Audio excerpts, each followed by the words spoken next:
We on? We pumping? Tech guy, are we pumping? Bongs the starter, tech guy. Girl, no slow down when you roll that. Badam badam dum dum. Girl, you hot explosion. Badam badam dum dum. Any man that leave you. Badam badam dum dum. Spotlight, let me see you. 'Cause you know You're bad, you're cute, you're blessing you. Bend down and roll. I'm testing you. And if your ex is stressing you, turn around, Send a kiss. cause you're blessing you. Hi folks, how y'all doing? Thank you very much for joining me. The first message I see come up on the screen is, pleasant good evening, is tech guy okay? So, are you talking about me? Is tech guy all it'll be showing up here for? Hi, good evening everyone. And let me put all of your fears to rest. Tech guy is absolutely fine. He went, he get his first Sino joke today. He got the dose of Sinopharm and he's fine. He wasn't curled up in a corner crying. Yes, he frayed needles, but he wasn't curled up in a corner crying. He's all good. I also want to indicate that my mother, because I know most of you follow my personal profile as well. So you've been following all of the things that I'm saying about my mom. And she has had her 2 doses of AstraZeneca. First, second dose. So she is now fully vaccinated, and in 13 days time now, she will be fully immunized. So that's how it goes. You get your 2 shots. In her case, you have to wait either 6 or 8 weeks in between the first shot, the second shot, first dose, second dose of the AstraZeneca. And in 14 days time, she goes from being fully vaccinated to being fully immunized. So I could be less worried about my mother's health in the midst of this pandemic. And I want to talk about, there are a whole bunch of things we're going to be talking about here this evening, so brace yourself. I was actually tempted to not do this live because Lasana Liebert published part 2 of his story on the expose, the investigation into Gary Griffith and the TTFA, and it was juicy. Because part 1 last night was juicy. Part 2 this evening is juicy. As a matter of fact, it's so juicy, Lasana is going to be here on Friday evening. I couldn't not have a conversation with Wired 868 on, because all you know, Toppy is my favorite. He's one of my favorite red men in life ever to talk about. So because one of my favorite red men in life ever, gracing the pages of Wired 868, I reached out to the editor, Lasana Liebert. We've had Lasana here before talking about sport issues, fiascos, and corruption in sport. So on Friday evening, News Source and Wired 868 going and sit down here on this live, and we are going to be discussing Toppy the sloppy copy. All you ain't want to miss that. Friday is going to have lots of tea. Lots of tea. So come prepared for it. Walk with your enamel cup and things so I could pour it out piping hot. Piping hot. But this evening, I want to look at the ways in which we have quietly allowed a whole bunch of persons to just feed a lot of chaos, a lot of distortion, a lot of dissatisfaction, and we are not looking at things, I think, from a, kind of stepping back and looking at a wider picture. So let's start with, because I like to always start with my personal experiences and then go from my personal experiences to what is going on in the wider space. My mother is 70 years of age. My mother is hypertensive, and she also is insulin resistant. So not only is she a senior citizen, she also has non-communicable diseases, right? She would have underlying comorbidities. That's the term we using a lot these days. And so as a result of all of that, in the midst of a pandemic where the virus licking up people left, right, and center, depending on age, depending on health, and then of course we now have all of these variants. I have been very pro-vaccination.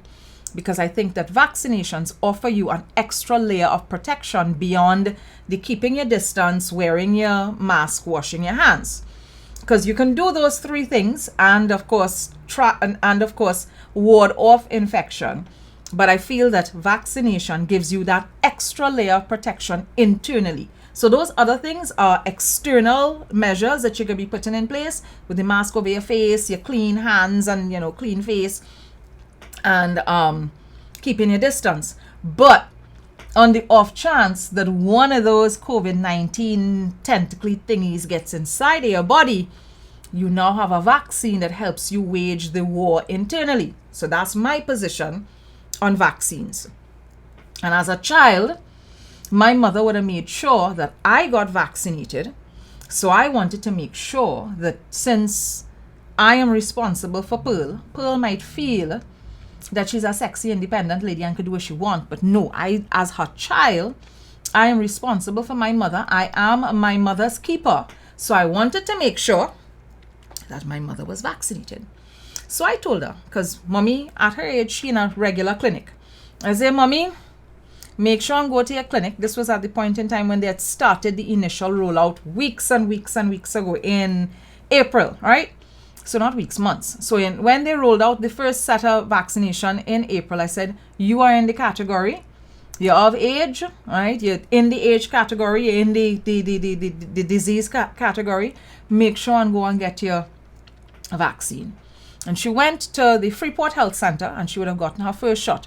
Called me when it was done. She said, yes, I went up to the health center. I sat, I waited. I got my first shot. I good to go. Boom, shot. Good. I was very happy about that.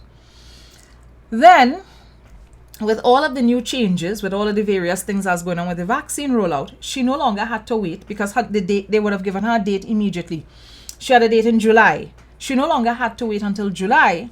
I was told that she could come in anytime this week at SAPA, the Southern Academy for the Performing Arts, right? So we went to SAPA on Tuesday. So I called SAPA, not SAPA, sorry. I called the Southwest Regional Health Authority because this is the other interesting thing too. Those vaccinations, the second dose vaccinations, are happening in big places, big sites. So once you were vaccinated in a particular health center, wherever your health center falls, your health center will fall in a regional health authority.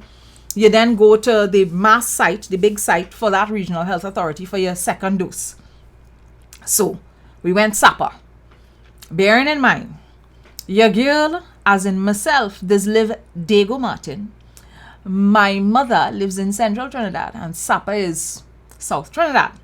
So I pick up my goodly self early the Tuesday morning, went to pick up my mother because my mother does nothing late, right? If you tell Pearl 8 o'clock, time is time with Pearl. So I got there, I picked up my mother, we went down to SAPA. We reach inside SAPA 8:45. 8:45 is when my mother exited the car, right? 8:45 is when she exited the car to go to do her business. I parked up the car. And I would say by about 9:35, by about 9:35, we were done. She came back to the car. We had a conversation because I asked her, how you feeling, how your arm feeling, what the process was like. So I want to say at this point in time, to the Southwest Regional Health Authority, to the Ministry of Health, and by proxy, the medical team that leading us through this pandemic, and of course the government of Trinidad and Tobago. Thank you very much for the efforts that you're putting into the vaccination rollout. And let me tell you why I want to talk about the efforts that are going into the vaccination rollout, and of course generally the efforts that are going into the pandemic. There is a lot of negativity out there. Total amounts of negativity out there. So let me go to this. This is the first thing I want us to look at. Today. Let me watch this. The second shot rollout, I would say generally, is going very well, right? Most persons I know have very good things to say about the second shot rollout because, of course, you're going this time, you have your immunization card done full out. So, of course, the thing's smooth, right? It's smooth. It's seamless. But let's look at this. This is the press release for today, the 16th of June, 2021. And I want us to look at a series of data, because we get these updates on a regular basis, but I am not sure that everybody does be paying attention to all of the data. We tend to look at how much dead and how much positive. That's what we look at on a regular basis. How much people dead, how much people positive. So I want us to look at more granular things on this. The first thing I want us to look at is how many persons have been tested. Look at that figure. 213,924 persons. That's how many people have been tested, right? Of the 1.4 million persons here, a little over 10% of the population, more than 10% of the population, has been tested both in public and private facilities. When you go on Threads and you're talking about the number of persons tested, there are people who, when they want to push back, they keep coming and telling you that's only public figures you're talking about. You don't know about the people from private facilities and the people who hide in. So I just want you all to notice something. On this sheet of paper that the Ministry of Health puts out on a daily basis by 4:30 evenings, we are aware of how many persons in both public and private facilities have been tested, right? To date.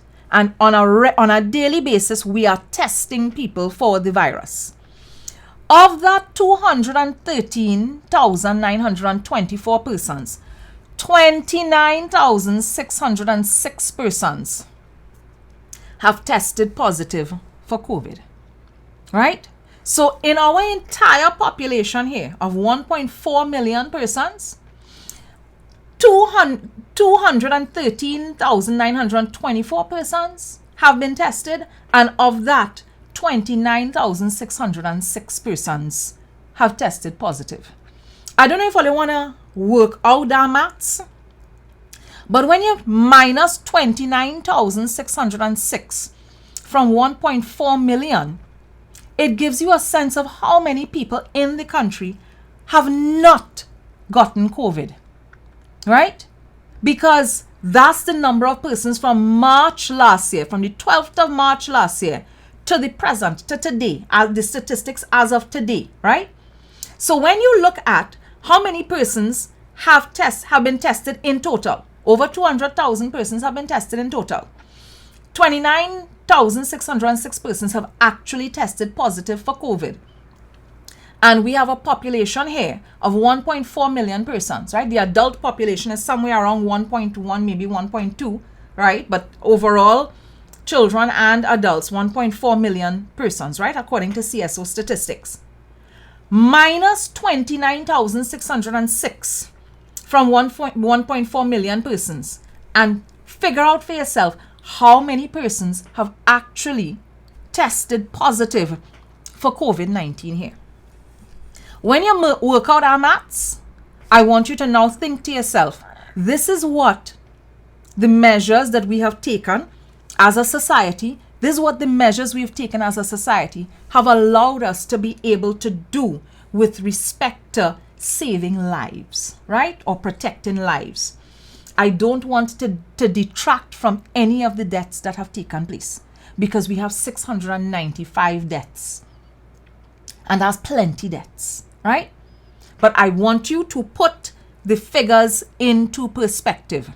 The other set of figures I also want you to put into perspective with respect to this pandemic is the number of persons vaccinated, right? Look at the number of persons vaccinated. I am not saying that you're not to pay attention to how many persons are yet to be vaccinated. I am not saying not to look at those things. I am just saying take a look at the data that you have in front of you. So, to date, 29,606 persons COVID positive, right? Of 1.4 million persons. And 213,924 persons have been tested for the virus. We have vaccinated with the first dose 168,477 persons to date. I want you all to bear in mind that every single day of life in the newspapers and on the Ministry of Health press conference, we get in a sort of doom and gloom that gives the impression that nothing is happening with respect to vaccination here. And in a little bit, we're going to be looking at a video that CNC3 put out, and it is one of the most irresponsible videos put out yet, but it is part and parcel of riling up the population and making the population think that nothing positive is taking place here, right? Like nothing good taking place here at all. So 168,477 persons have gotten their first shot. If our vaccination rollout program here is such a failure, how come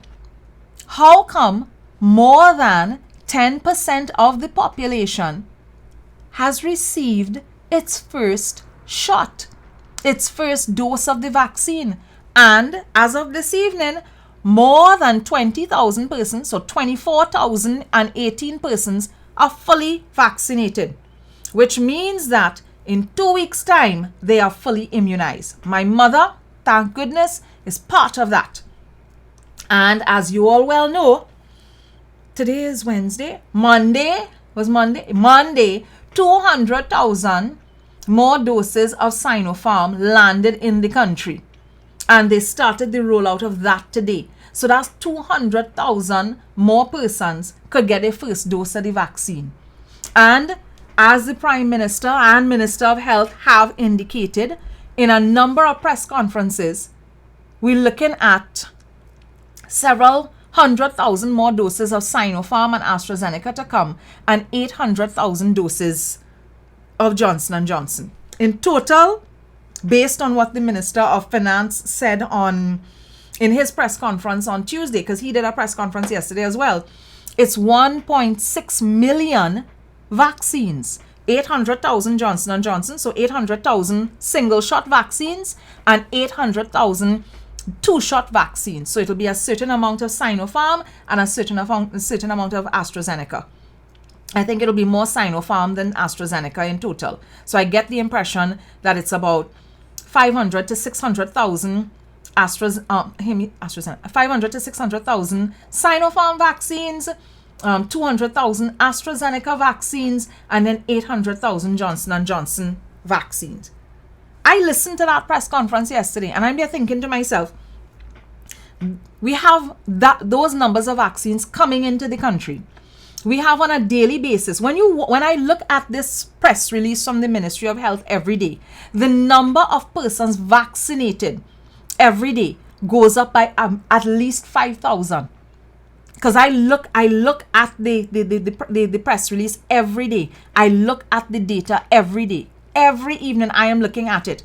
And I'm saying to myself, if at least 5,000 persons being vaccinated a day, right, whether it is first dose or first and second dose, because in some instances it will be second dose, persons getting their second doses as well. If we have at least 5,000 persons being vaccinated on a daily basis here, how can we continue to claim that nothing is happening, vaccinations not taking place, and the vaccination program has failed? Because I'll tell you something, when I sat down in SAPA yesterday and watched the rate, the speed, the pace with which the SWRHA staff was moving people from one point to the next point doing the vaccinations. My mom, because I couldn't go into the room, I wasn't there to get vaccinated. My mother said to me that where the room that she was sitting down in, there were at least 10 nurses lined up vaccinating people. She said 5 on one side, 5 on the next side. And then after they vaccinated you, they let you sit in an area, catch yourself. Well, my mother, she don't need to catch herself ever. So she gets your vaccine, she sit down for 5 minutes, she tell them she ready to go home. And she walk back out, she come to the car. Pace, if you see, she bounce in. She ready to get your passport stamp and jump on a flight and go and check your grandchildren and them. And I'm happy to see people get to the point where they are fully vaccinated and they could feel more confident about moving about in society, right? I'm very happy for that.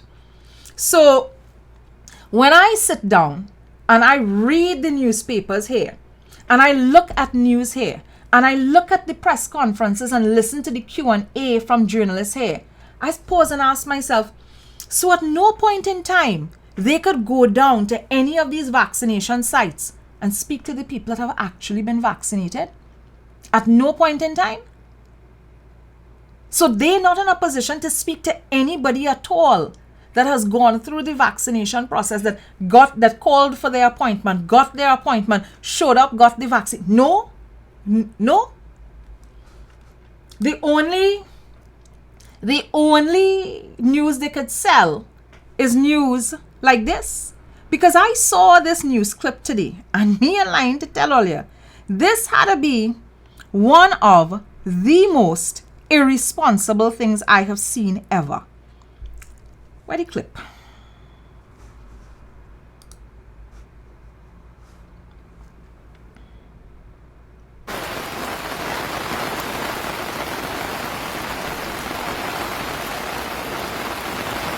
You all saw this clip, right?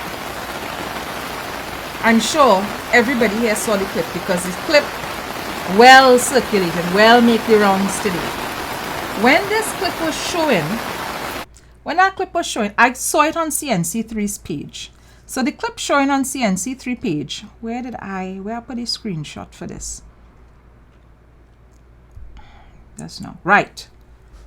It's showing on CNC3 page, and I want all to see something. I want all to understand something. When I turn around and I say to you all, media here is filth. Me am making it up, They have no standards. And let me show you what I mean when I say to you, they have no standards. Watch the headline. Watch the headline up at the top. National COVID-19 vaccination drive, Wednesday, 16th June 2021. No context whatsoever. I don't know where this is taking place. I don't know why these persons are sitting on chairs on the side of the road in rain. Nothing. It gets put up, and let me show you. 41,000 views. It shared it shared at least 1,100 times. This is by the time I took the screenshot, right? 633 comments, and of course, the demographic that UNC3 is broadcasting to. So the comment thread was nasty, nothing positive at all. And then I see this statement from the RHE, right? And is the amount of pressure we put in all of these media, all of the corporate communications people under at these various regional health authorities, because it's all day long they have to be refuting all of the fake news, right, and misleading news and distorted news that being put out into the public domain, whether it is from people who trolling and people who just on mischief, or full-fledged media houses, right? So UNC3 put out that video. SWRHA then has to come and say that they note the videos and pictures circulating of persons 65 years and over, and while they strive for excellence, these things have happened, but these are persons who showed up without confirmed appointments. So I want to ask something. We didn't just last week have a big fiasco, right, where persons who did not have confirmed appointments got up and went out to for a first come first serve mass vaccination program, and the Minister of Health had to cancel everything. He said no more mass vaccination, and he gave very, very, very strict rules about who, when, where, how. So if you're going for vaccination, you must have an appointment. You must have received a call. You must have been told, yes, you could show up, right? But you think UNC3 care about giving you the full picture? Oh, no. UNC3 ain't giving you the full picture, because look. Let me show you what is the UC, because the entire incident takes place by the Eugene St. Madeleine Health Center, right? UNC3 does not put that on the caption. They don't tell you what time of the day, and they also don't give you context. The camera focuses on a very tight shot, right? A very tight shot. So let me show all you a wider picture.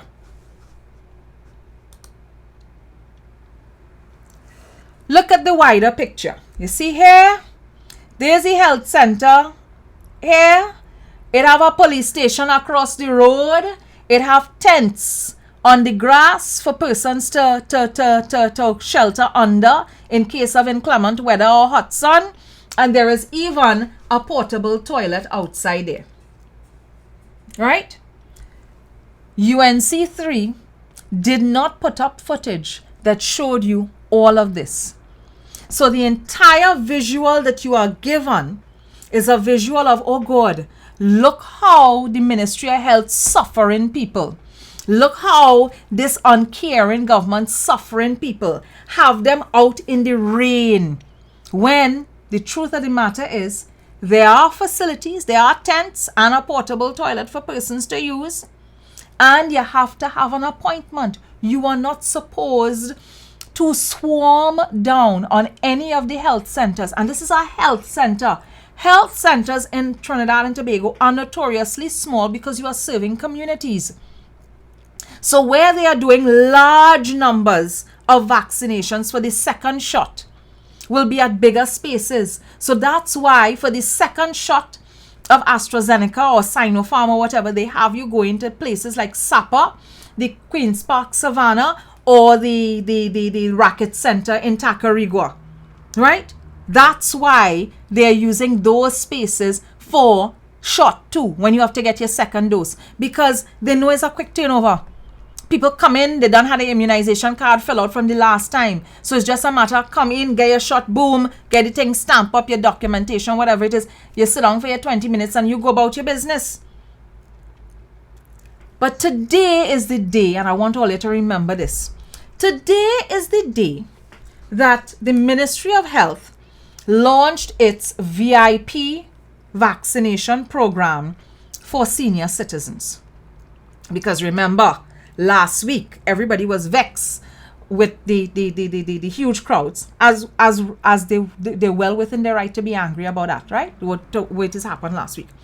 So everybody was vexed and upset and irritated and annoyed about that. So the Ministry of Health, in rolling out its vaccination plan this week, said point blank, we are going to be doing a VIP sort of program for senior citizens.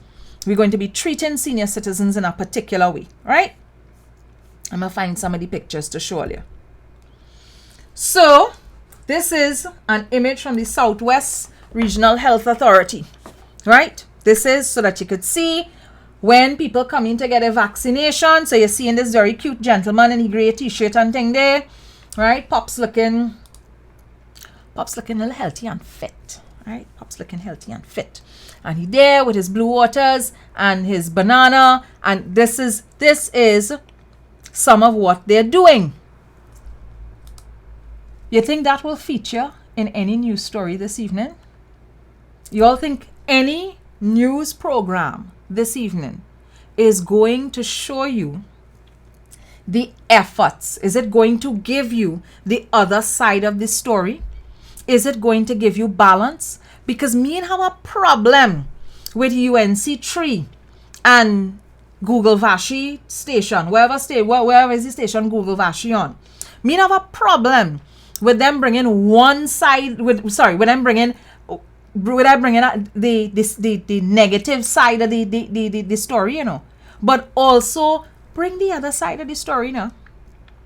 So it can't be a situation where all you could do is show, well, this went wrong, that went wrong, the other went wrong. At no point in time you could show when something went right. And this is why I say to you all regularly, media here is filth, because it never strives to bring balance. We could sit down and talk about the data on that Ministry of Health flyer. Listen, every single time I do a live, we could sit down and talk about that data and analyze that data from multiple perspectives. Right? I could pull out my calculator. Well, actually, not me. I go ask my friends and them who good at maths to do them kind of thing. Because I have a partner that's do multiplication and division and thing in his whole head. And as we sitting down, they're like, okay, all right. I dying to pull out my calculator. He doesn't need to pull out his calculator.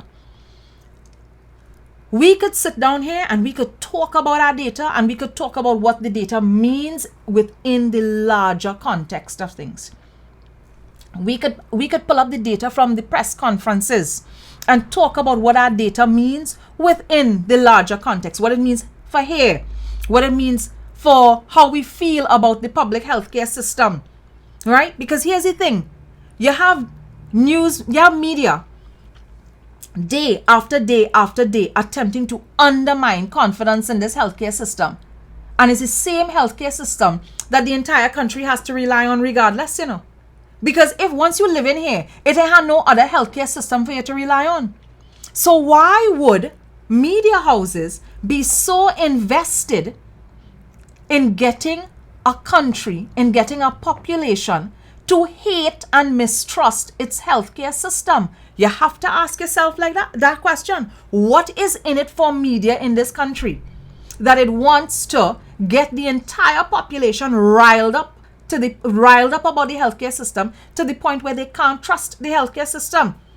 And I want all you to see this, because nothing in this country does be happening in a vacuum. Nothing does be happening in a vacuum. This is a poll question that Express asked. This might have been Monday. I should have done this image properly so I would have seen the date. But this was earlier in the week. What's the big question? Do you trust the vaccination information? Let me unblock that. Do you trust the vaccination and virus information shared at the COVID-19 press conferences?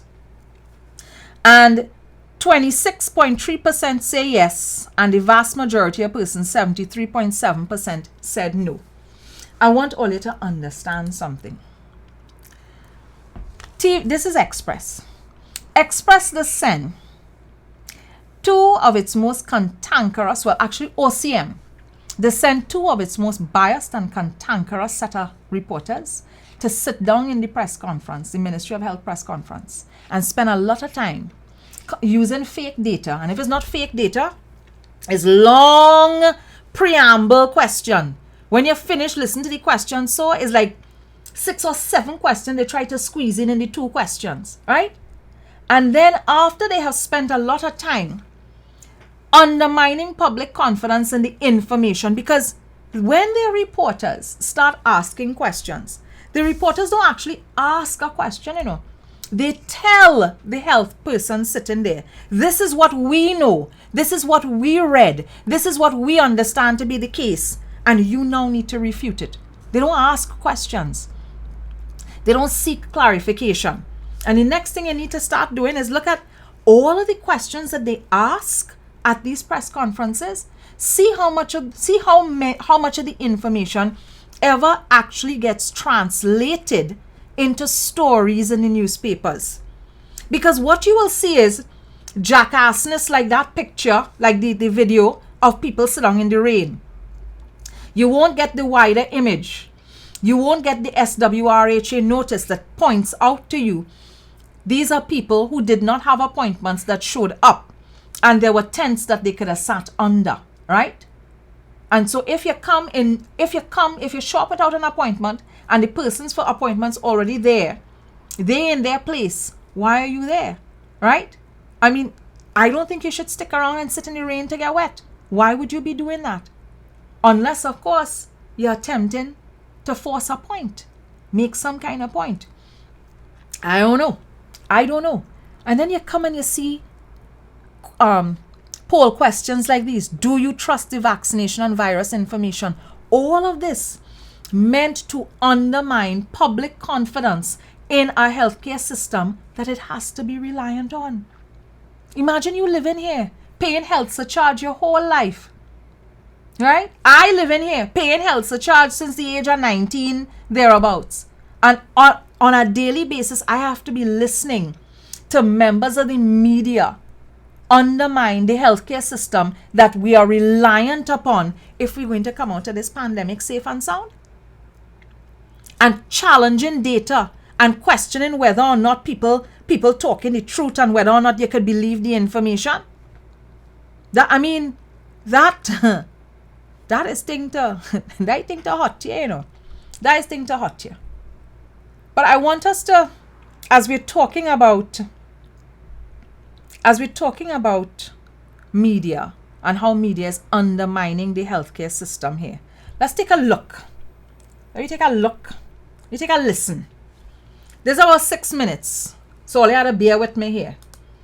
This on the press conference today, and it's an important 6 minutes for us to look at. Because I have to talk, I had to break this down. We had to discuss what exactly this reporter attempted to do in the Q&A today. Thank you for the opportunity to join you all once again. Dr. Hines, in the height of the recent wave, let's use the middle of May as a gauge. We asked why there were so many deaths. At that point, you told us that because the number of cases were high, around that time there were about 600 cases per day. You said because the number of cases were high, serious cases, the need for hospitalization would increase and therefore deaths would increase. But of course, if we look at the infection fatality rate, which as you know is the number of deaths per infections, around that time it was. You hear the condescension in Homegirl tone? She comes in. We're already 41 seconds into this clip. She's not answered a question yet. What she has done though is explain to a doctor, explain to an epidemiologist what he already knows. That's what she's doing. And that's because Urvashi is not asking a question for all of Trinidad and Tobago. Urvashi is asking a question for a very specific demographic in Trinidad and Tobago. She knows who she is speaking to when she starts with this particular line of unreasoning. Because this isn't reasoning that's taking place here. This is unreasoning.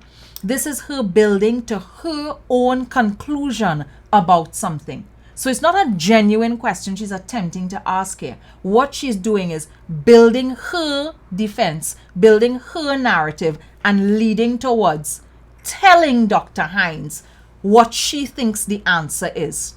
And then it's up to Dr. Hines to dismantle it in a calm and dispassionate way.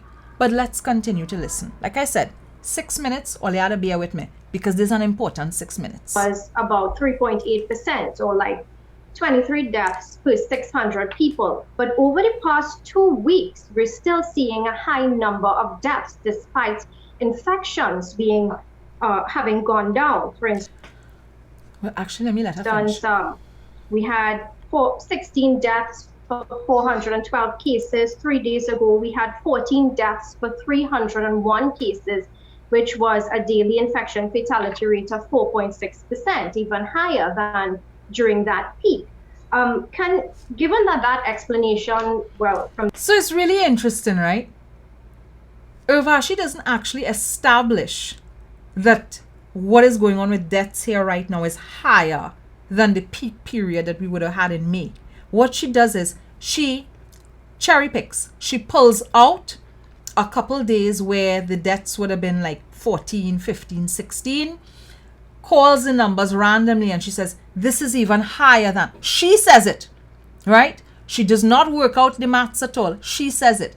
So you have shown up here as a reporter in a press conference, but you're not coming to ask a question about the epidemiology weeks and the various and the movement in figures.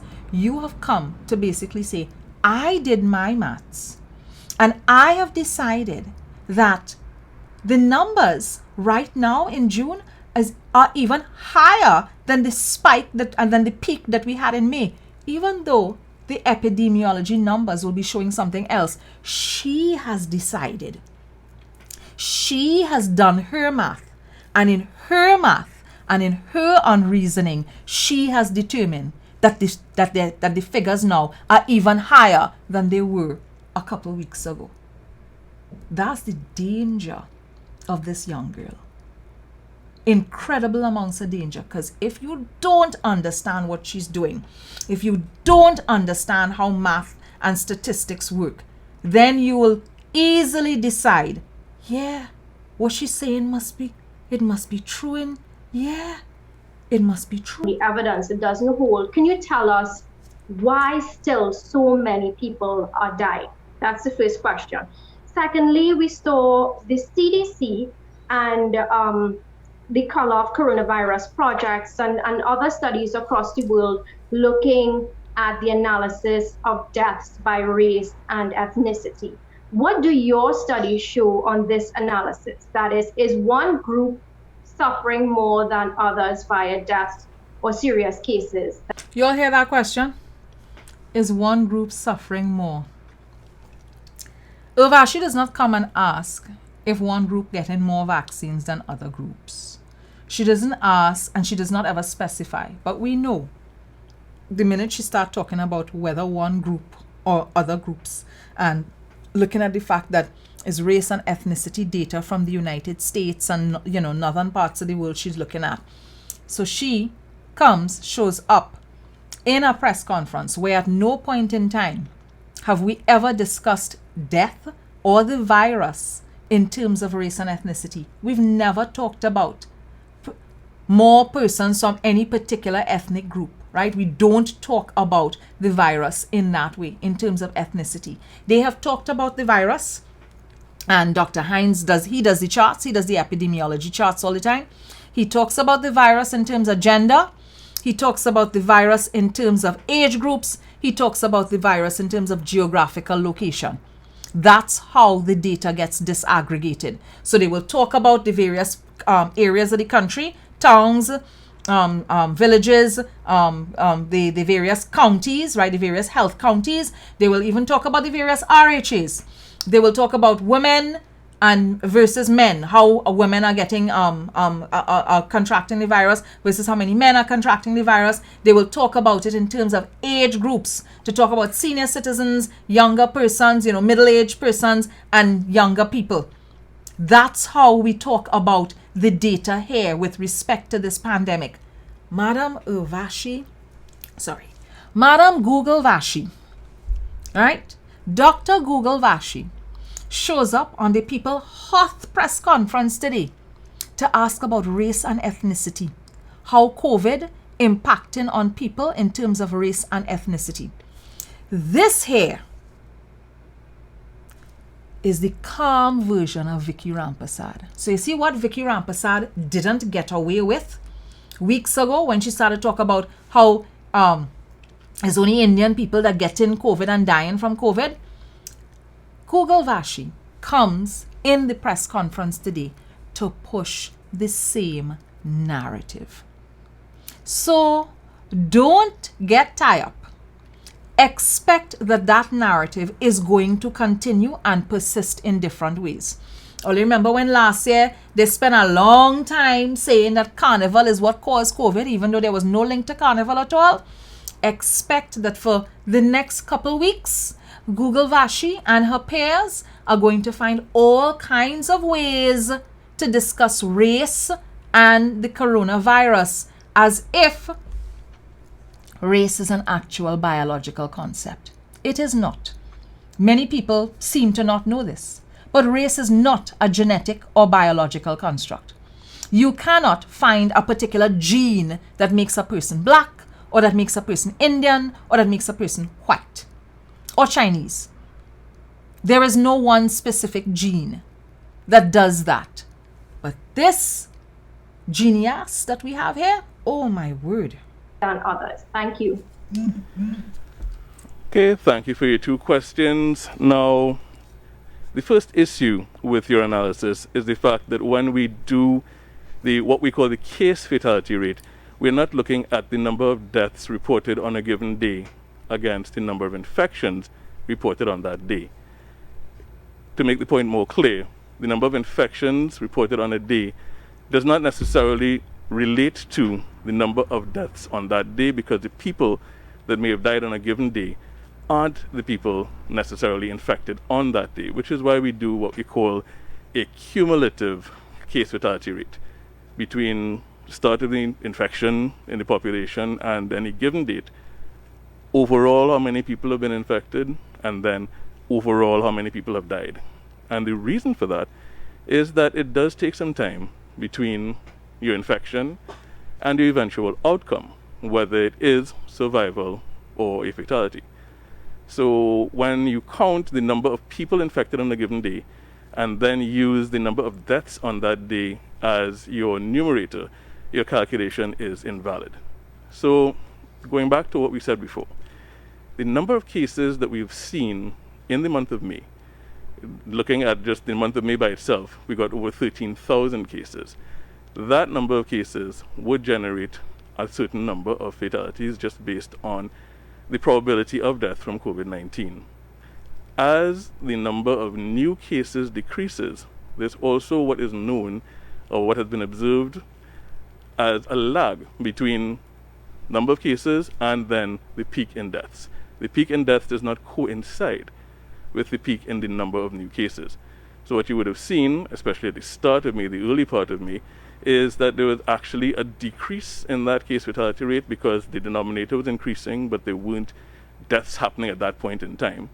And conversely, as the number of new cases decreases, the number of active cases still in the system and awaiting an outcome slows at a different pace. So you still have active cases, still being treated, lives are still being worked on, the attempt to save lives is still happening. And while that is happening with those active cases, the deaths that come out of the system do lag in terms of the rate of decrease until such time. Your calculations are invalid. Let me tell you something. I don't think I have heard a more diplomatic way of saying, Gail, why you're so shitting dunce. Right? I have not heard a more diplomatic way of indicating to Google Vashi that she ain't dunce in joke. Right? She seriously dunce. But you see, in the case of Google Vashi, she doesn't mind. She doesn't care about being wrong. What is important to her is that she has the opportunity to come with her unreasoning and her false narrative and her distorted figures and distorted facts and spread it on a press conference. So the listening audience, and I'm sure you all see the comment threads as be coming up on those live press conferences. Nasty comments left, right, and center. So that the listening audience does not have the opportunity to latch on to facts and information. That's what's critical here, you know.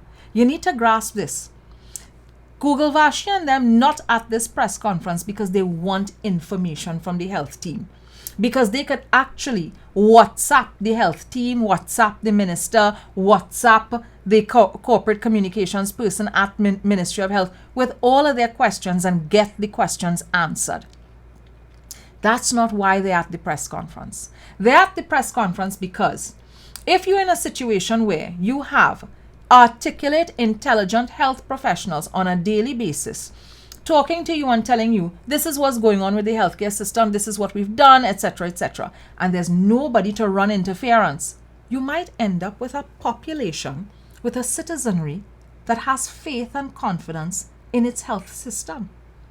And if you have a citizenry that has faith and confidence in its healthcare system, then they might start thinking, well, public sector, public servants and the government not doing such a bad job. And you can't, as an opposition, really and truly have people believing that the healthcare sector is doing a decent job, because then that makes it really hard for you to win any elections in the country, local government or general. So you have to continue to push the narrative of discontent, dysfunction, and insecurity. You don't want people feeling confident about anything at all. But this isn't something that Urvashi and them alone involved in, you know. You have lots more persons that playing a critical role here in keeping people unconfident about systems of governance. So, where do I want to go to now? What do I want to check out? Because I have a whole bunch of clips here for us to take a look at. So, this is something I saw today that I felt was very useful. Dr. Fauci, I'm sure you all know who Dr. Fauci is. He is he's like the America's version of our CMO, right? So I tend to think of him as the American version of Dr. Parasram. And you all know me. I have a very soft spot in my heart for Dr. Parasram. And he says the coronavirus pandemic showed undeniable effects of racism in our society. And that's the United States he's talking about. We live in here in Trinidad and Tobago, which is like, a Trump Republican state in some instances, once they're dealing up with the opposition. We here in Trinidad and Tobago, we would have experienced much the same thing, where we have persons that have been spreading a lot of lies, misinformation, and mischief with respect to the pandemic. We've gone through more than a year from March of last year to now. It's more than 12 months. It's what it is now. About 15, 16 months thereabouts, 15, 16, 17 months of just unrelenting mischief and misinformation where this pandemic is concerned. But the opposition in this country is not just Kamla Persad-Bissessar. And I'm going to get back to Kamla Persad-Bissessar. But I want to talk about a couple other persons that have been very, very, very critical to creating distortion and to undermining the space and creating a lot of unconfidence in how things get done here. So let's look at this guy. Let's talk about this guy. You all know this guy? This guy confuses me. And he confuses me on a number of levels. There was a point in time when I was working on radio, right? I was working on Power 102 doing interviews. And this guy came in one day to do an interview. This guy is the president of DOMA. For those of you who don't know what DOMA means, the Downtown Owners and Merchants Association of Port of Spain, right? This guy, who is Gregory Aboud, he is the president of this association. And he has been the president of this association for decades. Since I was a little child, I know this guy as the president of this association. And I'm so hella confused. Like, what is the nature of the dictatorship that this guy here is controlling? That this association has never held an election to appoint a new person as its head. Like, who are the other members of this association? And if this association can't even hold itself to account by having things like, I guess, internal elections, on what grounds can it possibly attempt to hold other groups and organizations and entities to account, like, say, a government? Because I can't trust you. Who else behind you? You are the face of who else? And how are you running all your affairs? And on what basis are you in a position to speak on my behalf? I mean, I'm not part of your organization. I don't even know who else is a part of your organization. But you come out and you speak on civil society matters that affect me, like, say, a state of emergency and a pandemic and how the government ought to move and treat with things during a pandemic. And I don't know nothing about your organization. Your organization shady as fuck, right? Let me be frank. Who else behind you? Whose interests are you representing? And why can't we know whose interests you're representing? Why can't we know who the other people are in DOMA?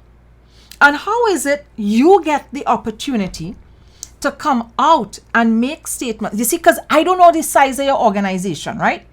So let us, for the sake of, let me argue a little bit here. 1.4 million persons in this country. How many businesses are you representing? Like, what percentage of the society are you representing that you could jump out and be representing this group that none of us can see and make statements, public statements that are being published in the newspapers all the time about the ways in which the country should be run, and we don't know who exactly you're representing? Like, we don't know. Like, I don't know. Who are you representing? Who is the rest of this organization? And what percentage of the population is this organization impacting on? Like, how?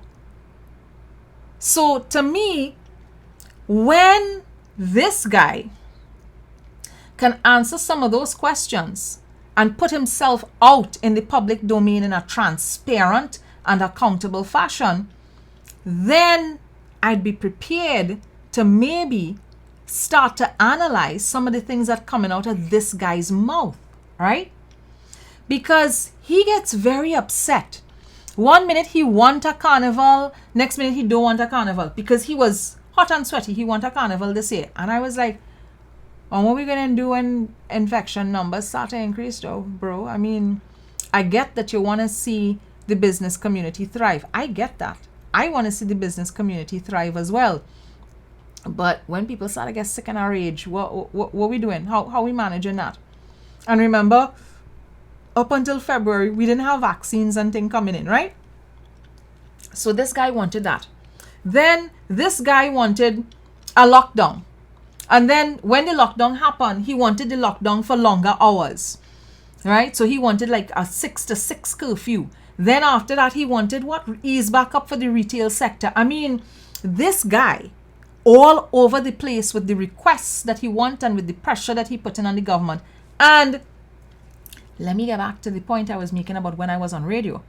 This guy, when I was on radio doing interviews, and he came in one morning for an interview, this guy said to me that he likes President Trump.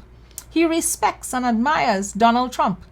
He thinks that Donald Trump had some very, very good plans and policies for the United States.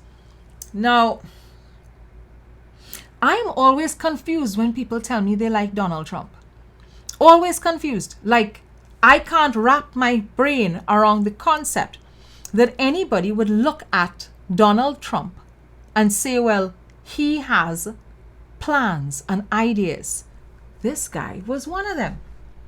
But there's another very interesting thing about this guy that I noted recently, because I was looking at some stories. I was going through some newspaper articles and stuff. Where's the story? I want this story to come up. And I want to show you all something about this guy.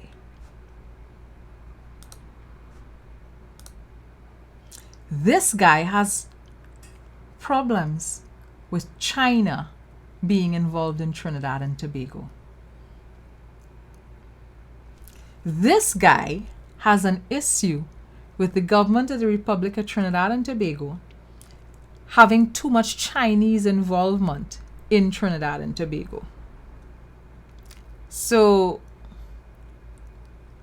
I want to ask you all something. Why, when I saw this article, I thought to myself, but why would this guy have an issue with Chinese involvement?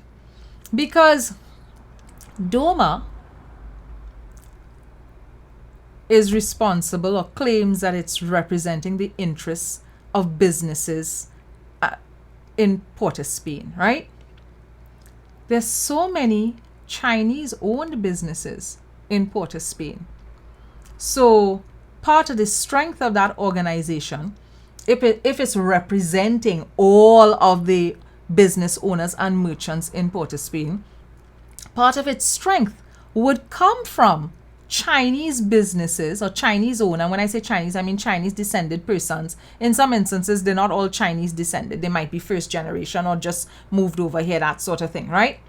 But the thing about it is the Chinese descended community in Trinidad and Tobago has a strong commercial presence, especially in the Port of Spain part of Trinidad and Tobago.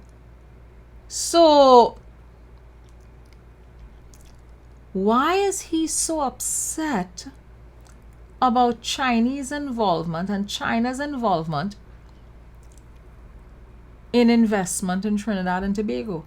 I felt that this was something very interesting, and we may want to continue to pay attention to this guy and the community that this guy is representing and how he and his community feel about Chinese investment in Trinidad and Tobago. I know my audience is a bright audience, and I know all you're real good at connecting dots. So that's that guy. But there are a couple other persons as well that I want to talk about. Let me go back to my pictures. There's this gal. Let's talk about this gal. Y'all remember this lady? All you remember this gal? Y'all remember Miss All Lives Matter? This is another person who loves Donald Trump. Trump supporter. And you're going to notice that there is this underlying thread with a lot of the persons that I'm going to be talking about right now. They have a sense of privilege. They belong to a particular class in the country. They all seem to have a deep and abiding love for Republican politics, especially Trump Republican politics. So this is the tea shop lady. This was when she was the tea shop, because I don't think she actually owns the tea shop anymore. And last year, in the height of all that was going on with George Floyd and the Black Lives Matter movement, Tea Shop Diane decided that she was going to put up an All Lives Matter picture. And she wanted to put up All Lives Matter because she was making a statement. What she was doing was relying on outrage marketing. That's what Tea Shop Diane was doing, right? So Becky from the bakery would have put up her All Lives Matter picture, knew that she would have gotten a lot of persons in Trinidad and Tobago annoyed and vexed, that it would have given her bakery, right, her some visibility and some traction. And Becky from the bakery thereafter pulled down the picture, apologized, but you see, that's a tactic too, right? Put up the thing, get people enraged, pull it down, do your apology, but it's not really an apology, right? So Becky from the bakery did this thing last year, and then Becky from the bakery started from the noise that she created off of this All Lives Matter thing. Because remember, after she posted it up, she blamed it on some black woman, right? She blamed her co-worker. She said it was a black woman that told her it was all right to do it, right? And that's the thing about Becky from the bakery. Becky from the bakery and all of the other Beckys from the bakery, they don't ever accept responsibility for the nasty, underhanded, racist things that they do. So Bakery Becky, that's it. Bakery Becky makes your little noise, makes your little splash, gets your little notoriety. And what does Bakery Becky do with her notoriety thereafter? Bakery Becky then starts to position herself as a thought shaper. So this is Bakery Becky new approach to life these days. Bakery Becky does be putting up posts from time to time where she's weighing in on political things and social issues and stirring up a lot of discontent within her social groups. So whoever she representing, they're busy talking to one another in their echo chamber and basically talking about all of the things that are wrong about Trinidad. So Karen from the cakery, I just saw that. That's clever. I like that. Karen from the cakery, Becky Bakery, would have started to put up these posts. And I have friends who see her posts. Of course, they send her posts to me all the time, because I think I'm actually blocked by Bakery Becky or blocked by the tea shop or something or the other like that. So in any case, Bakery Becky is one of those persons who's very much in support of that guy that we were just talking about, the one who leading the same organization for the last 80,000 years of life, and we have no idea who the other persons are behind them, right? And she is part of this insistent bunch of persons who are consistently undermining the country. Basically, when they talk about the country, nothing here is working. Like nothing here is working. I don't know. I don't know what this country has done to them sooner. And then, of course, you have this other guy. You have this guy, Peter Orhe. Right? Peter George of restaurant fame here. Trotters, I think he also owns, Linda's. Says Trotters, Linda's. Oh my God, what else is he? Aioli, right, I think so. So Trotters, Linda's, Aioli. So this is Peter George. His dad is also a businessman. And one of his claims to fame is this whole Bitcoin thing, because I've been at conferences where he has been pushing the whole narrative of Bitcoin, right? My jury is out on the whole Bitcoin thing. But right, Buzo, thank you so much for reminding me. So it's Buzo, Italian restaurant. It's, I think, Linda's Bakery as well. And, oh my God, Buzo, Trotters, Aioli, and definitely Linda's, right? So those are places that I don't, no, I don't. I good. I could cook home in my house. I real good at cooking home in my house. It's not every day I just feel to cook, but I could cook home in my house. Oh, he owned Tommy's too? Okay, useful. And the peppercorns? I don't know. What I do know is I believe, Blue Star Diner, right? So you all are naming things that I don't really use. I have friends that use it, but I don't, not high on my list of things to do at all. I could, right. I think he might also, maybe he owns Prime as well. But I do know that there are a whole bunch of restaurants that Homeboy is responsible for. I'm clear on the Linda's thing, so I stopped doing Linda's and I started getting local people to do my breads and cakes and things for me. So I started supporting a number of local businesses. The minute somebody said to me, but Peter George own Linda's, I was like, no. Let me start to get other people to do my breads and my cakes for me. And I'm very happy with the service that I'm getting from the local bakers. And I don't go to Trotters at all. Not my thing. Never been my thing.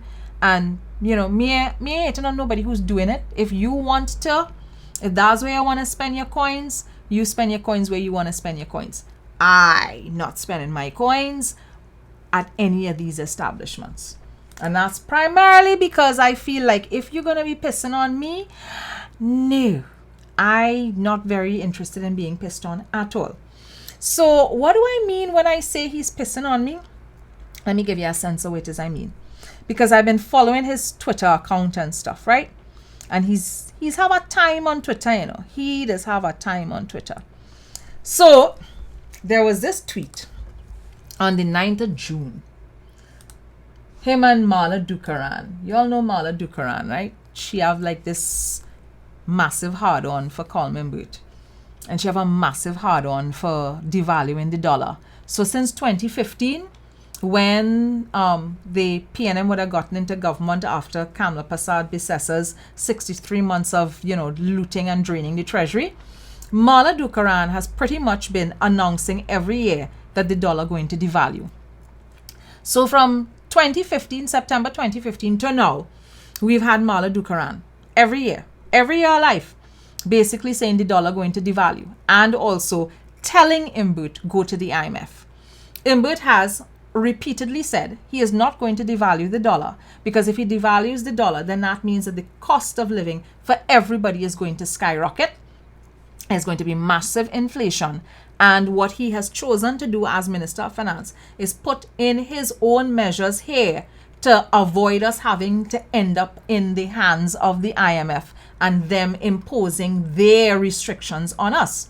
So that's what has been happening for the last 6 years with him as Minister of Finance. So I was looking at this tweet here recently. There's a tweet from the 9th of June. So that's like last week when Marla is like, the Minister of Finance says we don't need to go to the IMF because we are not in a balance of payments crisis and we have sufficient reserves in the Heritage and Stabilization Fund. Yes, we have assets, but why then are we borrowing to pay salaries? Why are we borrowing to pay interest? Why are VAT refunds outstanding? So the thing is, you'd think that Marla asking these questions because she genuinely wants answers, but that's not why she's asking these questions. Marla Dukaran already knows the answers to these things. we're in the middle of a pandemic. I don't know how often I should say this. We're in the middle of a pandemic. And apart from the pandemic, the country's economy also suffered from the oil shock of last year, where oil prices declined as a result of what was taking place with the pandemic. So there is reduced income from oil royalties, oil taxes and stuff. And then, of course, there's reduced income collection from regular taxes. So the turnover of tax collection, which feeds our economy, right, has been slower, and there's still been the same amount of spending. We have to pay salaries, we have to pay pensions, we have to pay other bills, and of course we have to sustain this healthcare system that is keeping so many hundreds of thousands of us uninfected and alive. And with respect to VAT refunds outstanding, that's money for the business community, right? And so VAT refunds being paid is something that the Minister of Finance has addressed. They paid huge tranches. They paid tens of millions of dollars in VAT refunds last year, and there is the intention to pay the rest of the VAT refunds. But it's not that she doesn't know these things. She does. And of course, homeboy George jumps on to say, because borrowing to pay interest only burdens the productive citizens in the future. That's crazy. There are many of us from now who are right now carrying the burden of borrowing that happened in the past. There are many of us now who are in the taxable, in the tax net, right? Who shouldering the burden of borrowing that would have happened from previous governments, right? I mean, I could sit down here and talk about all of the wild borrowing that happened under Kamala, and this is when she had high oil prices, but I don't need to get into that. And the reason we are borrowing right now has a lot to do with liquidity. It's easier, it's more practical to borrow, pay bills, make sure the economy is ticking over. I mean, the Minister of Finance talks about this at almost every press conference because the question gets raised, right? And then when he says, because borrowing to pay salaries secures votes. Borrowing to pay salaries is not about securing votes. If you don't pay people's salaries here, do you understand how the domestic economy will crash? If you and I working but not collecting a salary, do you all understand how the domestic economy will crash? You all understand the level of pain that the society will be feeling? Because when the economy open back up, Peter George and them will be grateful that the government paying us salaries so that we could come and spend money by his establishment, you know. Well, all you could go and spend money by his establishment because me ain't spend no blasted money by any of his establishments. And that last thing there about people who are paid VAT are not politically expedient, I don't even know what he means by that. But I'm leaving that alone. Because I don't feel like this whole VAT thing is something that I can jump into, but I have reached out to the Minister of Finance because there are a number of really interesting things that I've seen that Peter George putting up and Mala Dukaran putting up and Doma posting and saying and any number of other persons posting and saying, and I'm there thinking to myself, you know what? I need to really and truly get Minister Imbert to come and sit down here and talk about his fiscal plans and fiscal policies, right? So I could try and see what I could manage. I know, he could be, a very different sort of personality. I wanted to show you all this as well. This is very interesting for me. I don't know, you all know I've talked about Sarah Jane Waddell. Sarah Jane Waddell was on Instagram. Which is just... Actually, just now. Let me mute this and pause this.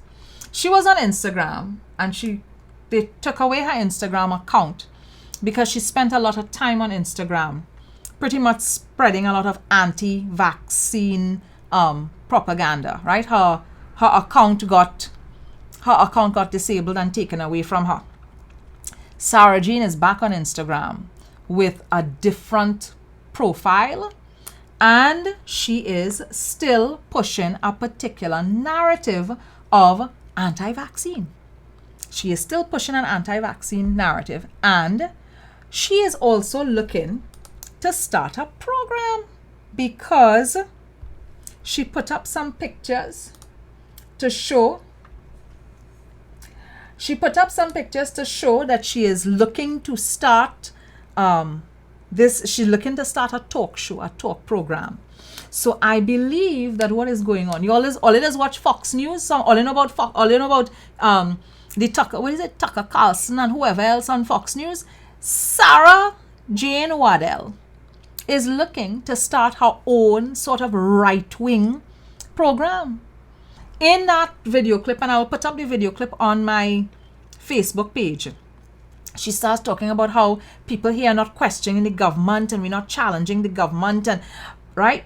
So look out for that, for the right-wing programming that is likely to come from Miss Sarah Jane Waddell. Good. Now I want to get into the whole business of sedition. Wait now. So much all you still here on this live with me. All you real good, you know. All you have patience with me this evening. All you real have patience with me this evening. Thank you so much for sticking around. Let us get into... Okay, we could talk about the AV oil thing very briefly. Let's talk about AV oil very briefly. And after that, we're going to talk about Kamala and she wilding out, right? Hey, it have UNC trolls and thing. It have trolls and thing on the live this evening. I now getting a chance to look at the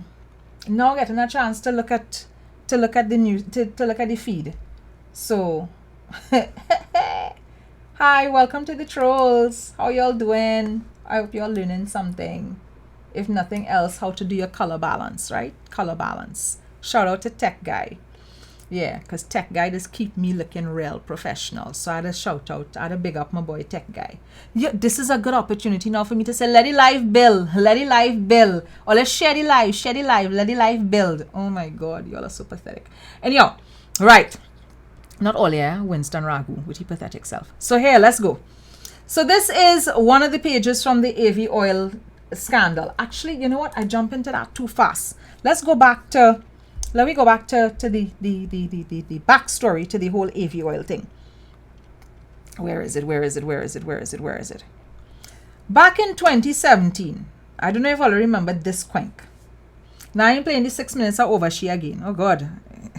That first 6 minutes was painful. No, not the assault case. Just no, not that. Is it that boy? No. Right.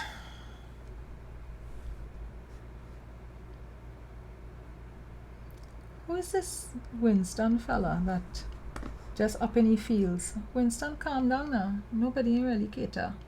We in business. Right. So let's go. So this is an October 2018 story, but the AV drilling thing really, the scandal really happened in 2017, right? And Rudal Munilal and them, they had leaked a report. It was an incomplete report apparently, claiming that AV oil and gas drilling, or whatever is the name of the company, they had, let me read it out properly, yeah? AV drilling, right? So AV drilling was providing, they were doctoring their figures and getting money from Petrotrin that they ought not to have been getting. And Rudal Munilal also alleged under the privilege of Parliament that the Prime Minister, Dr. Rowley, had a bank account in Miami that was also linked to the AV company, right? So that is where this whole piece of bacchanal took place. Now, remember, 2017 is when the bacchanal broke out and brew, around August, September 2017. And all the contracts got pulled, right? The work that AV was doing with Petrotrin, that got pulled. So there was loss of income for the company. So it became litigation. Ramesh Lawrence Maharaj was a lawyer who was representing AV Drilling, sorry. And this weekend, last week Friday I think, was when the ruling came out. And interestingly enough, mainstream media here and nobody from the opposition at all wanted to talk about the case. I had put up a post on Facebook saying that I'm hearing that AV Drilling had won the case, right, and had a lot of money to get. And the UNC would have sent a whole bunch of their trolls over to the news source page to question it, to challenge it, to say that the information was wrong, it was inaccurate, all kind of nonsense. I guess it's normal form. And then when I put up images of the ruling, right, the conclusion that they arrived at, that nobody was able to prove that AV was engaged in any seal tampering, nobody was able to prove any reasonable grounds for suspecting that they had misconducted themselves or anything like that. So basically, the entire case, just nobody was able to prove it. There was no evidence to support any of the claims that Rudal Munilal and Kamla Prasad Bissessa made in the public domain that led to the company's reputation being attacked and them losing income. And so as a result of that, because Rudal Munilal jumped up in the People Parliament and made the statements that he made that caused bacchanal in the media, because of course the media turned it into a huge story without doing any background research. It becomes this huge story, no background research. The company's name gets dragged through the mud. We go to court and our pockets end up paying. Right? Our pockets end up paying for this nonsense. This is the thing that hurting me, you know. It's not a case where is Munilal and Kamla pockets alone paying for this thing. It's our collective pockets that paying for this nonsense.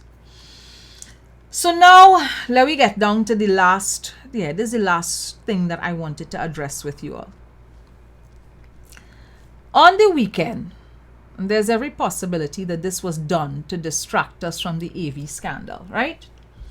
It's also every possibility that, Kamla and them very, very concerned about people having any sort of confidence in what's happening in the country at all. So there was this press release. 12th of June, Kirk Megu, on behalf of Kamla Prasad Bissessa, issues this press release. And the press release, the title, the heading for the press release, oh geez and ages. 2 paragraphs for the heading of a press release. I don't know. But let's go through the press release. Not the entire thing, but as much of it as we can. Big vaccine lie, no plan, no hope. So that's how it starts off. And it starts off loud, hysterical, shrieking. Rowley must realize that as we continue to lose lives on a daily basis, as business and livelihoods are destroyed, and worse, as innocent elderly citizens may have been infected at that sham of a rollout, the seeds of civil unrest are being planted and watered. I want you all to pay attention to the language that is being used. Hundreds of thousands of people are without work, unable to provide food for their families, unable to pay bills, or unable to pay their rent. So you're seeing the language here. It's meant to get you riled up. It is meant to have you discontent. It is meant to have you thinking about all of the negative things that are happening to you. And I don't want to pretend that negative things are not happening, because people are not working. And there are many people who might still be receiving a salary, but they're at home remotely. They might be suffering income loss. So there is a lot that is happening here that, has you feeling heavy and bogged down. But nothing that is happening here is not happening in other parts of the world. And that's what we need to pay attention to. That the measures that have taken place here are measures that have been adopted all over the world by economies everywhere else to be able to contain people, stop the spread of the disease, and hopefully save as many lives as possible to move forward, to move on. So it's not a case where our government is being specifically and uniquely punitive or anything like that. Our government is doing what many other governments across the world have done. And the government here is also attempting to vaccinate as many people as possible so we could get past this whole lockdown phase of life, right? Because me ain't think anybody happy or keen about the lockdown. Nobody at all. It's the entire world. The bit that got me pretty upset, because it was so irresponsible, is one thing to want to come and spread propaganda, to come and spread doom and gloom. And it's an entirely different thing to decide that you want to rile up people to do specific things. Rowley must realize, never Dr. Rowley, I guess it bothers them. Rowley must realize that as we continue to lose lives on a daily basis, as businesses and livelihoods are destroyed, and worse, as innocent elderly citizens may have been infected at that sham of a rollout, so they repeat it. The seeds of civil unrest are being planted and watered. Hundreds of thousands of people are without work, unable to provide food for their families, unable to pay bills, or unable to pay their rent. A virus of poverty is sweeping our nation with no plan in place to resuscitate our economy. Rowley must accept help from stakeholders and make changes to his failed team. We cannot have a 1990 repeat. I think I have contaminated myself just from reading that damn piece. But I wanted earlier to see that, and I wanted you all to then look at just a couple pages, one page of this document with me. Felicity, yes, Keon Hall, you know where I'm going to. Right? Let's look at this document.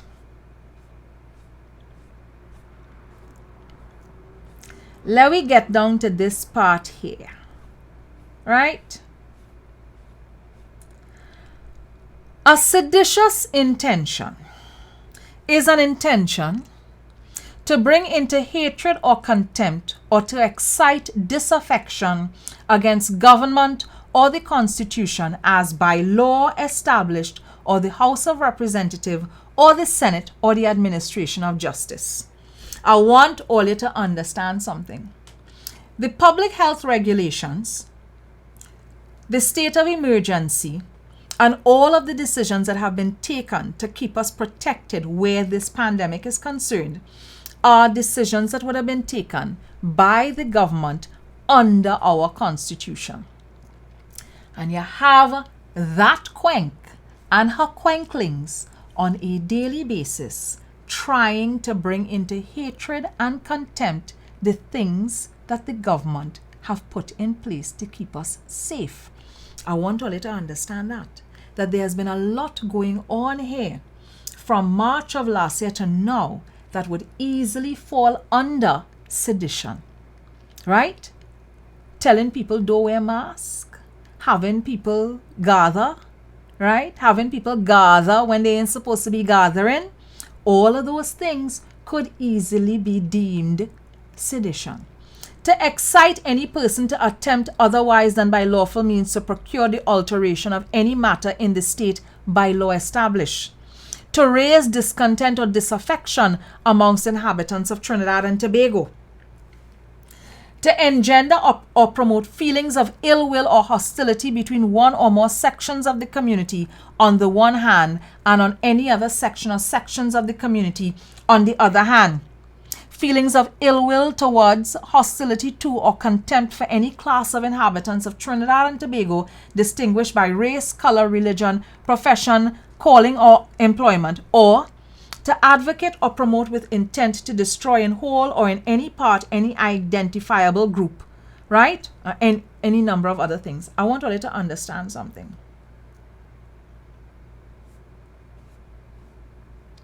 That press release by the opposition is easily covered by this act. Easily covered by this act. I want to know why, after that press release was A, typed up, B, released, C, sent to media houses, and media houses publish it, because Express published part of Kamla's press release. Even though it was seditious, they published part of it. I want to know, how come Toppy ain't put bracelets on Kamla Persad-Bissessar and take her down to Cypria police station to ask her questions about what does she mean when she talk about 1990? What does she mean about seeds of discontent? I want to know, because as far as I am concerned, based on what she write and put out there under her own name and stamp as opposition leader, Homegirl have questions to answer. Plenty questions to answer. And I am stunned that our TTPS ain't find a reason to open a case on that. TTPS could call me in my house to ask me to explain my Facebook post to them. But nobody asked Kamla Besessa a question about our press release. Nobody. And that quank is a stunning embarrassment. Because I had to tell all of this. When you get to the point where you have to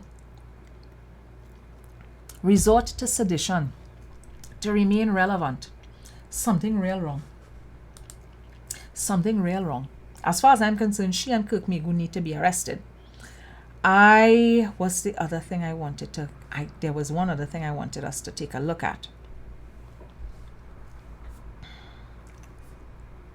Express, who published part of the statement, comes and does this piecemeal, papesy, jackass editorial a day later to say that the opposition leader's statement was ill-advised. Her statement wasn't ill-advised. Her statement was seditious. And I want to know why Express tiptoeing around the issue. Why do they want to call the thing precisely what it is? Why Omati Lyda and Curtis Rampasad unwilling to give Jackie Jacket, call a spade, and point out that the press release issued by the opposition leader is seditious? Because you could cite the act. In your editorial, you could cite the act and point out that it seems as if what she wrote here falls under this part of the Sedition Act. So why you want to do that? Why are you unwilling to do those things? Why is your newspaper on a daily basis printing stories to undermine public confidence in a healthcare system, not giving balanced stories at all?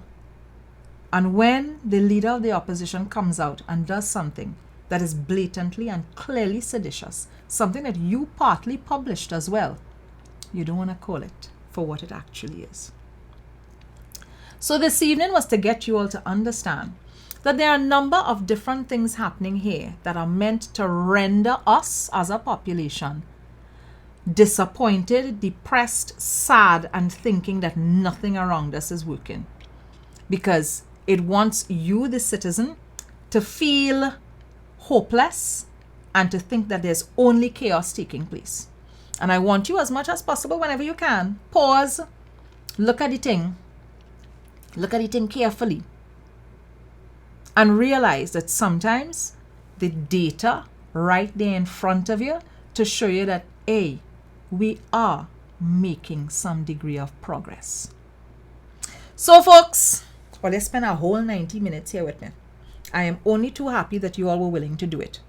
On Friday, as I told you, Lasana Liebird has agreed to join me, and we are going to be talking about Toppy and all of this madness and nonsense that is going on with Toppy, Fenwick, the TTFA, the TTPS, and of course asking the question, did Gary Griffith II use his influence and his access to public funds to get Gary Griffith III onto the national football team? Join me on Friday and we will discuss that. We go talk about David Nackett too, because David Nackett is like Vanilla Allen Toppin 3.0. That's what he is.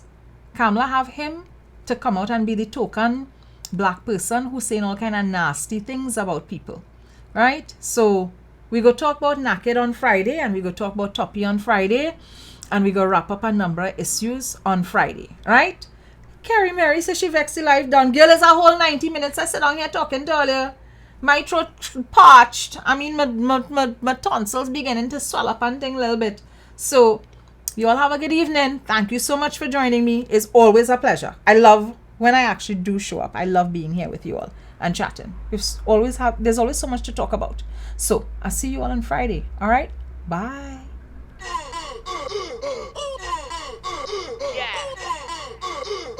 Jumping on the ground, how I lie. You're full of pie. Chop it on the ground. How about fly?